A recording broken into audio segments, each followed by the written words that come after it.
Ya, baik. Oke, Pak Dia, di sesi general ini ada pertanyaan apa nih yang bisa kita diskusikan? Baik. Pertanyaan pertama ini sifatnya umum mungkin ya, Pak. Oke, Apakah perusahaan-perusahaan besar itu mengharuskan CV ATS untuk bisa tembus ke perusahaannya tersebut? Nah, itu dulu deh. Yang ya, sifatnya general banget itu. Karena oke, beberapa sekali saya ngirim sebelum saya pakai CV ATS itu ya emang nggak pernah tembus lah gitu ke perusahaan manapun gitu. oke. Apakah perusahaan besar selalu menggunakan CV ATS? Jawabannya tidak selalu, ya kan? Nah, masalahnya kita nggak tahu perusahaan besar mana saja yang menggunakan sistem ATS. Bahkan perusahaan besar yang menggunakan sistem ATS pun tidak semuanya Anda lamar, kan gitu, ya Iya, kan? iya. Bahkan perusahaan yang menggunakan sistem ATS, tidak semua rekrutmennya itu menggunakan sistem ATS tersebut. Jadi saya tahu nih misalnya ada perusahaan, dia punya sistem ATS, tapi di beberapa rekrutmen, sebagian rekrutmennya dia nggak pakai ATS. Gimana tuh ceritanya? Jadi gini, perusahaan itu kalau nyari karyawan kan pasti punya infoloker. Infolokernya ini Iya. pasti disebar lewat banyak cara yang resmi dari perusahaan.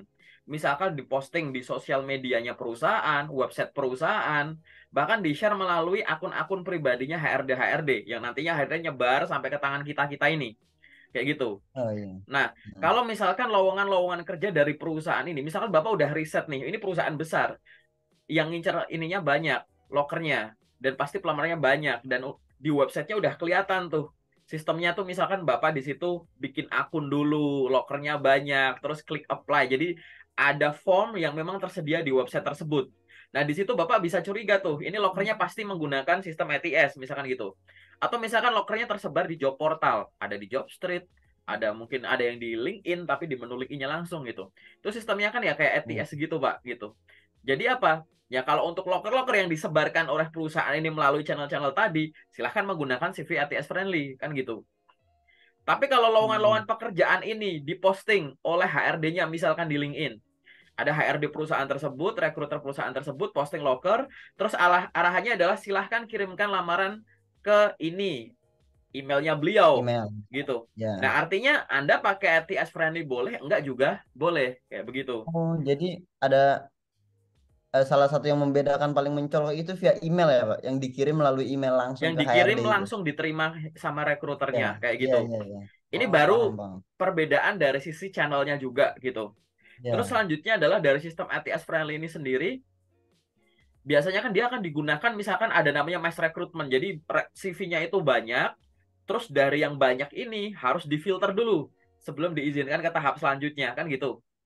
Nah, Iya. sekarang kita bayangin aja gitu. Kira-kira kalau untuk merekrut orang menggunakan sistem itu bisa berlaku nggak kalau misalkan mau ngerekrut level direktur gitu, yang level-level tinggi gitu, yang bener-bener jumlah pelamarnya juga nggak banyak-banyak, misal kayak level manajerial ke atas kayak gitu, yang sebenarnya ini tuh butuh rekruternya tuh kan, kalau perusahaan gede rekruter tuh biasanya tuh ada beberapa, ada rekruter yang cuma diperbolehkan untuk ngerekrut new entry sama junior, tapi ada rekruter Hmm. yang dia tuh bener-bener levelnya tuh udah level manajerial gitu, Pak. Ya. Jadi dia nggak Oh, megang yang kecil-kecil gitu. Nah, kalau ya. yang udah level tinggi-tinggi itu, kadang sistem ngerekrutnya itu bukannya bar locker, headhunting. Jadi nge-DM-in satu-satu, nawarin satu-satu ke, Oh, ya, berarti gitu. ditawarkan ya, Pak, kalau kayak Ya, gitu ya, sifatnya. betul, betul. Saya nggak tahu Bapak udah pernah di DM sama rekruter ditawarin untuk Belum nyoba pernah sih. posisi belum? Kalau belum nanti paling link-nya dikuatin lagi gitu. Karena loker Oh, bisa datang pakai dua cara. Gara-gara iya, Anda iya. melamar, atau Anda branding di sosmed, akhirnya ada di DM dan ditawarin kerjaan. Nah, Oh, untuk iya. level-level yang tinggi tadi, gitu. Sebenarnya kan kalau menggunakan sistem ATS atau apa, itu kan sistem pasif ya. Itu bener-bener kayak nunggu ada yang Iya, lamar. Tapi mereka iya. juga headhunt juga kayak gitu. Gitu. Misalkan Hmm, nawarin untuk posisi, ya tadi manajer, VP, gitu-gitu. Coba-coba aja GM, ya. gitu-gitu. Hmm, Sering nge-DM-DM kayak begitu. Gitu. Saya bisa bilang gini karena saya juga ya lumayan sering di DM kayak gitu, Pak, gitu. Jadi artinya apa? Akhirnya kan kita mempertimbangkan ETS atau kreatif kan juga nggak terlalu berlaku di sini. Karena akhirnya apa? iya. Kalau kita di approach lewat DM, Berarti kan kita akan mengirimkan CV kita ke beliau. Bisa aja langsung kirim lewat Iya, WA, kirim langsung ya. bisa aja Tidak kirim melalui langsung sistem. lewat DM LinkedIn, ya, nggak melalui Ya. sistem, gitu. Jadi itulah kenapa saya bilang nggak selalu, gitu. Tapi boleh nggak kalau CV saya ATS friendly? Boleh. Jadi misalkan Bapak ngasih saya pertanyaan, Pak, tapi kalau saya pengen punya satu jenis CV aja, nggak usah dua deh, satu, saya pengen satu biar saya nggak terlalu banyak edit-edit. Kira-kira saya Iya. pakai CV kreatif atau ATS friendly? Jawaban saya yang ATS friendly lah, kayak gitu. Oh, lebih baik ATS friendly ya. Ya, ATS friendly-nya tapi dioptimalkan, Pak. Nanti Bapak mungkin akan menemukan case gini. Bapak punya CV kreatif sama ATS friendly. Bapak coba iseng Hmm. masukin ke scoring gitu loh, Pak. Scoring nilai ATS-nya. Oh, sorry ya. Mungkin Bapak bisa menemukan CV kreatif nilai ATS-nya lebih tinggi daripada CV ATS itu sendiri. Itu apa yang Gitu. membedakan itu, Pak? Sebenarnya gini, Pak. CV kreatif itu di-scan di komputernya atau sistemnya ATS itu bisa tetap keluar skornya gitu. Per skornya. Di banyak case malah CV kreatifnya orang itu malah lebih friendly daripada CV ATS-nya gitu. Kok bisa? Iya, iya. Karena kuncinya itu adalah dari sisi kemudahan dibaca dan kata kunci. Percuma format Anda dalam tanda kutip ATS friendly yang nggak ada simbol, logo, tabel yang grafik yang nggak jelas, Ya. udah kayak begitu Hmm. format ATS friendly, tapi kata kuncinya itu minim di CV tersebut. Kata kunci ini Tapi berkaitan dengan ya, kata kunci ini berkaitan dengan skill-skill, key accomplishment Anda, skill-skill yang dibutuhkan untuk posisi itu, gitu. Kemudian hmm, singkatan-singkatan, nggak boleh ada nulis di CV itu disingkat, gitu. Jabarin, gitu. Anda nulis singkat itu KPI, maksudnya per Anda jangan nulis atau misalkan gimana KPI, itu? gitu. Jangan nulis KPI, tapi nulisnya Key Performance Indicator, gitu misalkan.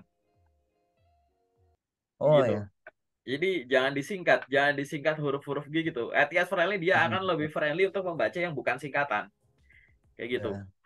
Kata-kata kunci lagi berkaitan dengan kata kerja yang berkaitan dengan aktivitas Anda di pengalaman masa lalu gitu. Membuat, menganalisis, mengkoordinasi, mengevaluasi, menjual gitu-gitu. Kata-kata kunci itu juga iya. Kemudian yang namanya industry knowledge yang berkaitan dengan bidang-bidang yang Anda kuasai yang mungkin itu bisa kayak nama-nama mata kuliah Anda juga yang mungkin bisa disebut di CV Di tersebut. tersebut Ya, sebagai keahlian. ya. Sekarang format tadi kan ada dua tuh ya biar gampang. Biar CV itu gampang kebaca. Satu dari sisi mudah dibacanya, sorry, dari sisi mudah dibacanya dan dari sisi kata kuncinya. Nah, sekarang ATS friendly, CV Anda udah ATS friendly lah. Mudah dibaca, oke. Tapi kalau yang nggak dicari nggak ada gimana, Pak? Gitu. Misalkan saya punya ini CV Anda itu gelas saya ini, Pak sambil minum boleh loh, gitu ya. Ini saya, Oh ya. ini ada Ya. tutupnya anggap aja. Ini CV Anda ATS friendly. Kenapa friendly? Gampang dibuka tutupnya. Tapi begitu Iya. saya lihat gelasnya kosong, ya nggak jadi saya minum kan, gitu. Hmm. CV juga sama. Anda kata kuncinya gampang di scan, gampang diekstrak kayak gitu. Tapi kata kunci yang dicari nggak ada. Akhirnya yang jadi apa? Kurang match dengan kata kunci dari locker, dari posisi yang dibutuhkan, gitu. Ya. Sehingga apa? Ya sehingga Anda dianggap nggak cocok. Nggak Nah, cocok. akan sayang sekali kalau Anda dianggap nggak cocok gara-gara apa? Kata kuncinya itu tidak muncul. Ya. Kenapa kok orang lebih diarahkan CV yang polos itu dianggap lebih friendly? Karena kalau CV yang kreatif itu sebenarnya itu ya itu ATS friendly juga bisa. Cuman secara definisi gini, tipe kreatif atau tipe desain ini biasanya space-nya itu habis untuk desain juga gitu. Harapannya Lebih dianggap saya. kayak biasa ya.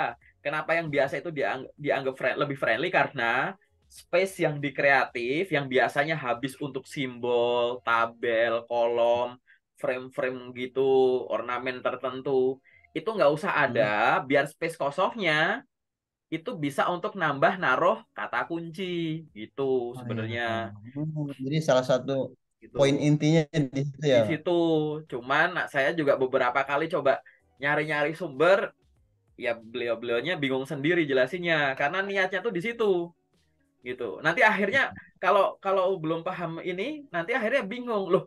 Kok CV kreatif saya skor ATS-nya bisa 100%, tapi CV ATS friendly saya malah skornya 75% gitu. Ya tadi, kemudahan dibaca dan kata kunci yang ada di dalamnya gitu. Harapannya tadi desain-desain yang mohon maaf bisa disingkirkan, space-nya digunakan untuk nambah kata kunci biar kata kuncinya makin banget banyak yang nyangkut gitu. Nah, inti Iya. dari ATS friendly itu di situ. Jadi kalau mau ngomongin basic banget, CV kreatif itu juga bisa ATS friendly. Asal kata Iya. kunci yang dibutuhkan banyak yang masuk. Tapi Hmm. kalaupun memang dipaksakan bisa masuk gitu, pastikan kata kuncinya tidak sebanyak kalau Anda nulisnya yang polos itu. Gitu. Iya, pasti. Intinya tuh di situ. Intinya tuh di situ, Pak. Kayak gitu. Nanti iseng aja Bapak cari cara scoring ATS friendly secara online deh. Bapak punya 2 CV, kata kuncinya coba dikurangin aja tuh yang di atau disamain aja kata kuncinya gitu. Iya. Mungkin yang di sini bisa lebih friendly tuh gitu. Gitu. Iya. Gitu ya Hmm. Pak ya gitu. Jadi Baik, kita baik, Pak. balik lagi ke pertanyaannya tadi gitu. Sehingga apa? Sehingga pada saat kita menentukan apakah selalu harus menggunakan CV ATS friendly enggak gitu. Tapi kelebihan CV ATS friendly adalah walaupun dia difilter oleh sistem dulu Hmm. atau dia dilihat oleh recruiter, itu tetap nyaman karena kan udah Iya. tersistematis gitu. Jadi kalau Hmm. CV Anda udah ATS friendly ya udah nggak usah banyak mikir, udah itu mau di lewat platform mana aja juga nggak masalah. Karena juga udah Hmm. rapi, formal, caranya juga udah enak penataannya gitu kan. Harapannya kata kuncinya juga ada di situ dan terbaca, itu aja. Tapi nggak selalu ya Pak ya, tadi saya bilang sistem ATS itu nggak selalu digunakan gitu. Ibarat Iya. Anda di rumah punya ETS tuh katakanlah yang lebih mewah gitu. Anda punya sepeda, motor, dan mobil. Apa Anda kemana-mana harus selalu pakai mobil? Kan enggak. Tergantung Iya. tujuannya aja sih sebenarnya gitu. Kalau cuma itu atau yang spesialis ini atau ke gang sempit ya udah pakai sepeda atau motor ibaratnya gitu. Nah gitu. Ibaratnya tuh kayak gitu sih Pak. Gitu. Semoga Iya. kegambar ya Pak ya gitu. Iya. Sudah tergambar, Pak, terkait CV ATS ini. Hmm. Terus apa lagi Pak yang Bapak mungkin masih bingung? Ada ini, Pak, apa saya pernah dengar itu, eh, pernah muncul FYP gitu, Nah, scroll scroll katanya CV itu cukup 1 halaman aja agar recruiter itu tidak malas bacanya. Nah, saya udah coba meringkas CV saya per poin gitu loh, agar sedikit, apa emang ini penting gitu loh. Maksudnya harus gitu. CV itu harus 1 lembar saja karena CV saya untuk saat ini tuh ada 2 lembar ya. Apa? 2 halaman halaman. itu. Nah, apakah itu perlu dan berpengaruh gitu CV yang sedikit tapi poinnya kena dengan proses kita untuk ke tahap selanjutnya itu. Oke. Biasanya disarankan CV itu boleh 1 sampai dengan 3 halaman. Oke, CV itu boleh 1 sampai dengan 3 halaman. Yang biasanya disarankan cuma 1 halaman saja itu resume bukan CV gitu. Nanti Bapak silahkan Hmm. browsing apa itu resume bukan CV. Sebenarnya ya kayak Iya. gitu. Hmm. Kenapa disarankan tidak lebih dari 3 halaman? Karena biasanya pengalaman yang ada di CV kan pasti yang dimasukkan itu yang relevan gitu kan. Termasuk yang Iya. terkini 5 tahun 10 tahun terakhir dan lain-lain. Nah itu 3 halaman itu dirasa sudah cukup karena di banyak kasus banyak studi yang menyebutkan bahwa CV di atas kayak 4 ke atas gitu sebenarnya itu informasinya lebih ke informasi-informasi yang lebih nggak penting. Nanti malah Nggak kayak penting. ke iya gitu. Oh iya. Nanti malah Nggak terfokus. divergen ya gitu. Jadi nggak fokus. Jadi dirasa 1 sampai 3 halaman sudah cukup. Untuk orang yang level fresh graduate atau junior gitu ya, pengalaman kerja di bawah 2 tahun, CV-nya itu bisa 1 sampai 2 halaman biasanya segitu aja gitu. Halaman bukan untuk dikejar, tapi halaman itu untuk membatasi bahwa oh CV saya masih 2 halaman, ya udah masih aman kayak gitu. Oke. Hmm. Jangan Iya, iya. memaksakan diri ngejar halamannya. CV saya harus 1 halaman. Kenapa? Banyak sekali kasus orang ngejar 1 halaman, akhirnya salah prioritas. Informasi yang harusnya ditulis malah nggak ditulis. Yang harusnya Iya. dijabarkan malah ditulis seadanya. Kayak gitu. Hmm. Akhirnya Oh, Anda dianggap pengalamannya kurang. Misal gini, Iya. Anda punya pengalaman 100, saya punya pengalaman 70 gitu. 100 poin, saya 70 poin. Saya menuliskan segalanya yang saya punya di CV. Pengalaman saya 70 poin, saya tulis di kertas 70 poin. Anda gara-gara ngerjar halaman, 100 pengalaman Anda itu cuma Anda masukkan 60. Padahal kita Hmm. akan dinilai dari apa yang tertulis dulu saat kita ngirimkan lamaran. Nanti bisa Iya, jadi saya lebih hebat dari Anda di atas kertas. Padahal iya, pengalaman Anda lebih banyak gitu. Ini resiko kalau Anda ngejar halamannya. Halaman itu sebagai kayak patokan aja, Pak. Kayak gitu. iya, iya. Jadi kalau untuk pandangan saya pribadi, CV harus 1 halaman. Menurut saya enggak gitu. 2 halaman pun masih normal kok kayak begitu. Gitu. Kalau memang pengalaman Anda banyak gitu. Anda waktu jadi mahasiswa kegiatannya nggak cuma kuliah, ada magang, ada volunteer, ada lomba, dan lain-lain. Banyak pengalamannya. Anda ada pengalaman kerja. Selama kerja nggak cuma kerja aja. Mungkin di situ Anda ada training sertifikasi khusus yang akhirnya bisa dimasukkan ke CV. Dan itu memang harus dijabarkan untuk apa tadi? Menghasilkan kata kunci yang relevan. Kayak gitu. Gitu. Nggak ada. Kita sebut HRD itu. Nanti HRD-nya males. Jangan nganggap kayak HRD itu semales itu ya. Gitu. Gitu. Hmm.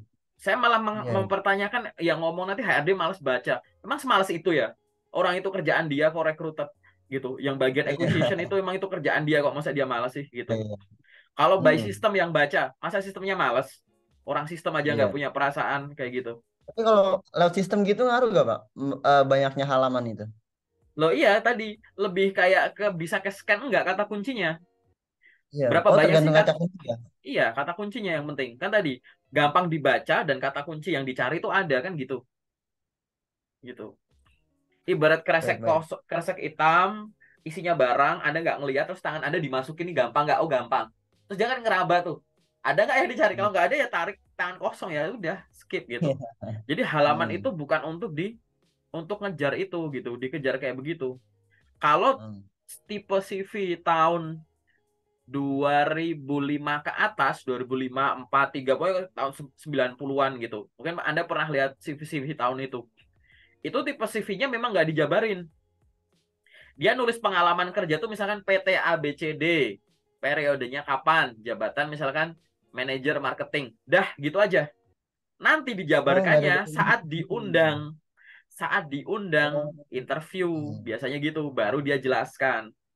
Nah, sekarang Iya. Anda nggak bisa menggunakan cuma PT ABCD periodenya kapan, manajer marketing, dikirim gitu. Padahal pelamar dengan pengalaman kerja manajer marketing itu ada banyak banget. Bedanya gimana gitu. Kalau dulu memang lebih banyak begitu. Karena kan lebih kayak diundang langsung. Loker juga nggak banyak online-online. Biasanya di koran-koran. Bapak pernah nemuin loker di koran nggak Iya. gitu? Biasanya Hmm. ada rumah dijual, terus binatang dijual, terus ada lowongan kerja gitu. Saya sampai ngeliatin tuh Iya. koran-koran cetak kayak begitu. Gitu. Iya. Ada loker-loker begitu yang Anda harus ini.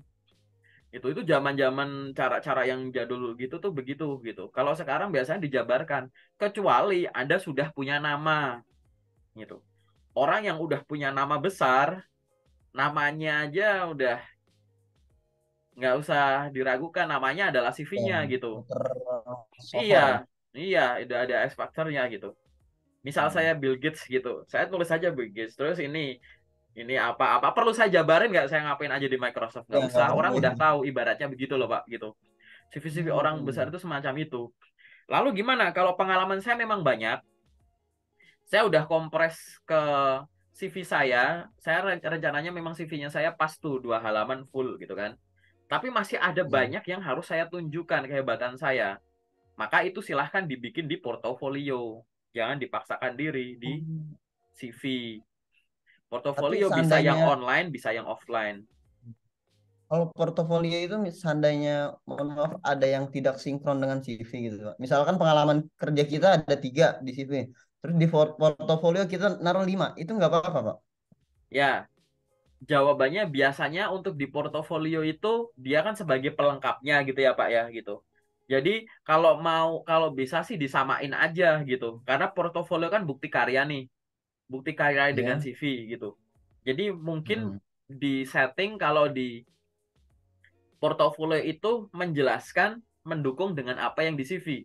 Terserah mau yang di CV Anda bikin 5 atau portofolionya Iya. dibikin 3 kayak gitu. Kan Iya, logikanya iya. gini, Pak. Kalau Anda punya pengalaman kerja relevan dengan lokernya, berarti kan ditulis di CV. Harusnya gitu Iya, dong, bisa gitu. gitu. Nah, Anda nulis 3 itu, yang 2 nggak dimasukin, Anda ngerasa yang 2 itu tidak relevan, atau yang 2 itu tuh pengalaman yang dulu banget. Kalau nggak Iya. relevan, berarti di portofolio ya nggak usah dimasukin yang nggak relevan itu. Walaupun misalkan di akun Jobstreet Anda, akun website Anda, atau akun LinkedIn Anda dicantumin yang 2 itu. Tapi kalau Anda nggak mencantumkan di CV karena sebenarnya dia relevan, tapi periodenya itu udah di atas berapa tahun gitu misalkan, bukan yang terkini gitu kan. Itu kayak awal-awal gitu, misal Anda nanti udah punya pengalaman kerja 10 tahunan gitu. Maka di portofolio kalau mau dicantumin ya nggak apa-apa. Balik lagi, seperti halnya CV, portofolio kan memang digunakan sebagai dokumen pendukung CV. Iya. Yang Anda klaim di CV didukung di portofolio, kan gitu. Iya. Jadi informasi yang di CV nggak usah didukung di portofolionya karena kan nanti jadi nggak fokus gitu. Nanti Baik, secara baik, detail di Pak. sesi detail aja kalau misalkan ada portofolio nanti kita obrolin lagi kayak gitu. Siap, siap, siap, Pak. Gitu. Siap. Oke. Jadi Eh, lebih lebih kayak begitu ya Pak ya. Jadi iya. karena saya juga beberapa kali tuh saya review CV orang level C gitu. Gitu. CFO saya pernah, CMO saya pernah gitu. Itu Mm-mm. CV-CV beliau bagus banget ya. Saya nggak pernah ada di posisi itu. Tuh kerjaannya tuh levelnya direktur, direktur, direktur, direktur, direktur gitu-gitu banyak. Terus Oh, ada banyak penelitian apa jurnal-jurnal ilmiah, paten, oh luar iya. biasa. Terus saya sampaikan ke beliau, Pak, ini CV Anda hampir 60 halaman nih, saya bilang gitu. Oh, Ini dibuat 3 halaman, sisanya masukin aja ke portofolio gitu. Terus abis itu ya iya. udah saya obrolin lagi gitu. Beberapa kali Mm-mm. saya menemukan teman-teman ini gitu dan bagus gitu, beliau juga senang, oh ada ya caranya semacam ini karena dulu nggak ada ya, memang karena rekrutmen itu kan prosesnya berkembang semacam itu Iya. dan itu luar Iya. biasa sih gitu. Saya aja mau review CV-nya aja merinding kan Pak gitu, wah gitu gitu, Karena tapi ya pengalamannya jam terbangnya udah Pak betul jauh ya. jauh gitu. Terus akhirnya Mm. ya udah setelah dibikin kayak gitu beliau juga oh ternyata sekarang dimudahkan. Nah beliaunya sendiri aja yang ibaratnya ini contoh satu orang yang eh apa namanya nggak tahu nih cara penulisan begini dengan akhirnya Mm. pengalaman banyak yang depan ini aja jadiin CV sisanya taruh ke portofolio beliau aja bilang oh ini bagus nih gitu dulu waktu Iya. zaman saya sering lamar gini gitu ini belum banyak terkenal dan belum ada gitu gitu Iya. orang yang belum familiar dengan cara penulisan ini aja nganggap ini bagus gitu cara ada portofolio kan banyak Pak portofolio online kan banyak ya yang Anda tinggal milih desainnya, terus input, tiba-tiba udah ada portofolio digital, masukin ke CV sebagai QR code atau URL gitu. Iya. Kan banyak gitu. Jadi, ya itu cara menulisnya. Jadi, balik lagi, fokus ke pertanyaannya, halaman hanya jadi patokan. Boleh 1 sampai dengan 3 halaman untuk CV, dan resume itu 1 halaman. Terus, halaman itu Mm. bukan untuk dikejar, hanya untuk membatasi. Rekruter bukan orang Iya. semalas itu, apalagi yang pakai ATS juga, yang penting gampang kebaca dan kata kuncinya ada, jangan memaksakan menulis apa adanya, nanti nanti malah dianggap Anda nggak punya banyak pengalaman. Udah itunya itu. Iya. Gitu. Satu Mm. lagi, Baik. kalau belajar cari referensi dengan lebih panjang, bukan dari FYP. Iya. Karena Makanya dia itu saya tanyakan lagi FYP itu biar tervalidasi. terbatas, pengetahuan terbatas, terkadang kebenarannya itu benar, tapi untuk konteks Mm. tertentu gitu, Pak. Gitu. Oh iya, iya. Tidak Anda semua harus konteks bisa Ya, diterapkan. ya, Anda harus tahu definisi besarnya dulu, frame besarnya, baru nanti kalau untuk case ini Iya. nih, 1 halaman aja, untuk case ini boleh begini, yang ini boleh dikasih foto, yang ini nggak boleh kasih foto, gitu-gitu, baru gitu. Iya. Anda pahamin dulu apa itu ayam, baru nanti belajar tuh ayam goreng, ayam bakar, ayam taliwang, ayam geprek, gitu-gitu, gitu. Jadi udah tahu definisinya dulu, ibaratnya gitu ya, Pak ya, gitu. Baik, baik, Pak. Oke, ada lagi nggak Pak pertanyaan yang sifatnya Ini general? Pak, apa? Kalau terkait ini ya, apa sekarang proses pengiriman lamaran kerjanya? seringkali eh, perusahaan itu melalui HRD ya untuk melamar kerja itu kirimkan CV Anda ke email ini, kirimkan CV Anda. Nah, itu hanya tertulis CV. Misalkan saya mengirimkan ke email itu menyertakan misalkan portofolio atau sertifikat-sertifikat pelatihan. Itu masih aman atau emang ikuti aja itu instruksinya, kirimkan CV aja cukup. Wah, Itu menarik. gimana baiknya, Pak? Menarik, Kalau Pak. seperti Oke, itu. nanti saya kasih link di YouTube saya, Pak ya. Ada video judulnya dokumen yang dikirim saat melamar kerja kalau nggak salah. Itu saya jelaskan di situ. Barangkali penjelasan saya sekarang ada yang kurang detail, nanti sebagai pembanding aja ya, Pak ya, saya kasih link. Oh Jadi ya. gini, dokumen yang dikirim saat melamar kerja itu satu disesuaikan dengan platformnya apa, yang kedua disesuaikan dengan yang diminta apa. Kalau konteksnya di sini mengirimkan via email, kita lihat dulu ada arahan khususnya nggak? Arahan khusus tuh misalkan ukurannya berapa, ya kan? Kemudian tipe dokumennya PDF, Word atau apa? Mungkin ada yang Ya. ngomong bahasanya apa, termasuk dengan jenis dokumennya apa. Kalau disuruh Ya. ngirim via email, gitu, terus ngirim via emailnya itu, ibaratnya oh nggak ada batasan ukuran dokumennya, paling kita udah tahu pasti di bawah 2 MB gitu ya. Tapi di situ lihat Ya. dulu bahasanya. Kalau biasanya mintanya itu udah detail, turuti aja gitu. Kirimkan ini ke sini ya, itu ikutin aja. Tapi nanti Bapak akan lebih sering nulis di CV, sorry, di poster lokernya itu yang tertulis itu adalah kalimat yang bisa multitafsir gitu. Kirimkan Hmm. berkas lamaran lengkap ke, bayangin tuh, gitu. Oh ya, Kirimkan kalau CV lengkap dan dokumen lain ke, kirimkan CV ya. ke, gitu. Sehingga saya akan Hmm. menyarankan kalau disuruh kirim via email, bahasanya adalah kirimkan CV ke apa Ya. Gmail gitu atau ke email perusahaan domain gitu, maka jangan cuma ngirim CV-nya aja. Jadi yang Anda lakukan Sertakan sudah dokumen pendukung. benar, ya dokumen pendukung dilampirkan saja. Yang penting dokumen Hmm. pendukung ini tuh memang penting sebagai bahan pertimbangan. Toh kalau nggak dibaca ya sudah. Yang penting kan Hmm. Anda nggak dilarang untuk mengirim, dan di situ juga Ya. untuk ukuran attachmentnya juga masih masuk akal Ya. gitu. Dan isinya memang ya tadi ngedukung kayak gitu. Karena kalau Ya. Ya. setiap setiap kalimat yang tertulis di info locker harus Anda turuti padahal itu via email, kirimkan CV ke sini. Cuma CV aja. Tadi kan saya sempat bilang bahwa Anda akan dinilai dari apa yang tertulis dulu. Jadi kalau Anda cuma Ya. ngirim CV satu halaman, pertimbangan saya ke Anda kan cuma ini doang, Pak, satu halaman ini. Anda bergantung Ya. pada satu ini. Pertimbangan lain. Padahal harus ada Ya. sesuatu yang ditunjukkan dengan bukti sebagai penguat, peyakin. Hmm. Nah, nanti kalau Ya. akhirnya apa? Pelamar tidak cuma Anda, ada orang lain juga kan gitu. Suka nggak suka Anda akan Ya. dibandingkan. Nah, nanti kalau ada pelamar lain juga ngelampirin yang lain gitu. Nanti kita cek di LinkedIn, Anda Hmm. iseng aja di LinkedIn, nanti saya carikan ya di sesi detail gitu ya. Ada loh yang ada tulisannya silahkan kirimkan lamaran ke gitu. Kalau setiap lamaran yang tulisannya silahkan kirimkan CV ke bla bla bla, Anda hanya mengirimkan CV saja, apakah nanti kalau ada tulisan silahkan kirimkan lamaran ke bla bla bla, Anda ngirimkan surat lamaran aja? Lah kan CV nggak diminta. Silahkan Ya. kirimkan Ya. lamaran ke gitu. Gitu. Hmm. Masa cuma surat lamaran doang kan enggak gitu. Ya. Ya. Walaupun juga ada yang tertulis silahkan kirimkan berkas lamaran lengkap. No, bayangin tuh. Anda kan harus Oh definisikan itu. tuh. Tuh. Jelas. Silahkan kirimkan berkas lamaran ke. Silahkan kirimkan berkas lamaran lengkap ke. Tapi Anda nanti akan banyak menemukan, bahkan di LinkedIn, silahkan kirimkan lamaran ke. Masa Anda cuma ngirim surat lamaran, gak ada CV-nya gitu. Ini sebenarnya buat logika Ya, ada juga sederhana ya, Pak, aja. yang kayak gitu. Iya, jadi Iya, kalau iya. memang platformnya itu memungkinkan Anda untuk mengirimkan dengan dokumen lain, jadiin satu PDF, toh juga nggak dilarang, toh ukurannya masih masuk akal, dan lampirannya itu mendukung CV-nya, ya lakukan saja. Jadi kalau sejauh ini Anda udah melakukan dengan cara itu, udah benar, keep going gitu. Gitu. Udah benar gitu. Siap, Oke, siap, Pak. oke. Siap. Terus Oke, Pak. apa lagi nih Pak? Yang Eh, sifatnya general. ada lagi nih, Pak. Apa tuh? Eh, Pertanyaan ini general banget ini. Kalau kita lulusan S1 itu perlu gak sih nyantumin sekolah kita SMA itu, atau cukup S1 saja?